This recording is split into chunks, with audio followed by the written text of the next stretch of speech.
Bienvenidos a un capítulo más de Fundamentos de JavaScript enfocados en backend. Como estamos trabajando backend, es muy necesario que hablemos del JSON. El JSON o JavaScript Object Notation tiene una estructura. ¿Cuál es esa estructura? Estamos hablando de una comunicación entre el frontend, el backend y la base de datos en ambos sentidos, tanto hacia el backend y la base de datos como hacia la base de datos y respuesta en el frontend. Hay que tener en cuenta algo.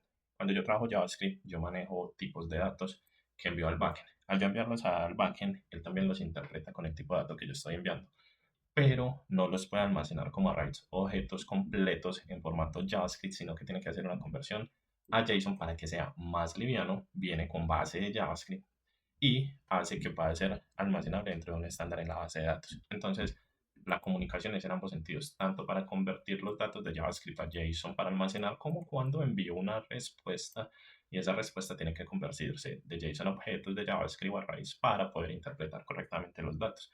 Teniendo en cuenta que para hacer el envío, la consulta y respuesta de estos, usamos los conceptos de métodos de HTTP que venimos trabajando en videos anteriores, lo que es get, put, post, entre otros.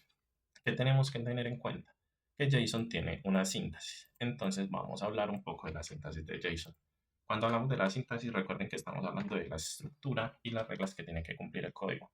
Entonces, hay una primera regla y esa primera regla nos dice que un JSON siempre debe tener llaves. ¿Cómo así que llaves? Estamos viendo lo que tenemos acá. Entonces, la primera regla que se tiene que cumplir para que convirtamos algo a JSON es que debe tener llaves.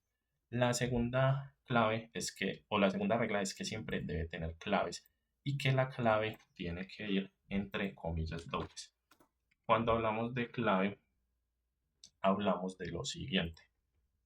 Primero, se tiene que cumplir que tenga unas llaves y dentro de las llaves una clave, un valor. Cuando hablamos de clave, es el que le va a dar el reconocimiento. Entonces, digamos que la clave va a ser el nombre y que el valor va a ser one.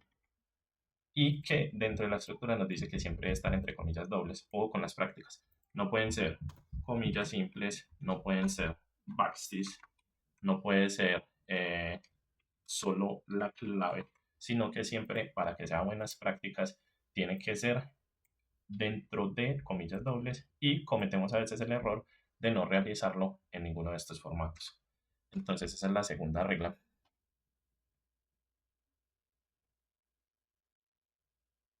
La tercera regla sería lo que mencionábamos de comillas simples y dentro del valor debemos tener en cuenta los tipos de datos que son muy parecidos a los datos que vamos a enviar desde nuestro frontend hacia nuestro backend y posteriormente vamos a convertir a formato JSON. Ojo, los tipos de datos que tenemos permitidos son los siguientes. Los hemos visto mucho en los fundamentos o estructura que hemos visto en otros videos de JavaScript. Entonces, para tipo de texto tenemos string, para number usamos simplemente el número. Recuerden que en boolean es el que le asignemos a true o false. Tenemos datos null, que no debe ser lo mismo que un define no está definido. Podemos guardar a raíz y podemos guardar objetos. Estos van a ser los datos más comunes. Y esta viene siendo la teoría más sencilla de JSON. Dentro de un JSON nos podemos encontrar este tipo de estructura para un backend real cuando estemos hablando de usuarios, que me almacena la clave y el valor en función, lo puse de un ejemplo de creación de un usuario. Ojo, no todos los datos vienen del frontend. Ejemplo, yo puedo tener mi ID generado automáticamente desde el backend. El nombre, email y rol sí pueden venir asignados desde el frontend. Y la parte de activación y de almacenamiento del evento también se pueden generar desde el backend. Entonces es importante esto. Un JSON puede traer datos, tanto backend como frontend, así no estemos viendo que esos datos se estén creando dentro del formulario al momento de yo ejecutar la acción y es bueno que tengamos esto en cuenta. Algo más que podemos encontrar dentro del JSON es que el JSON puede ser anidado.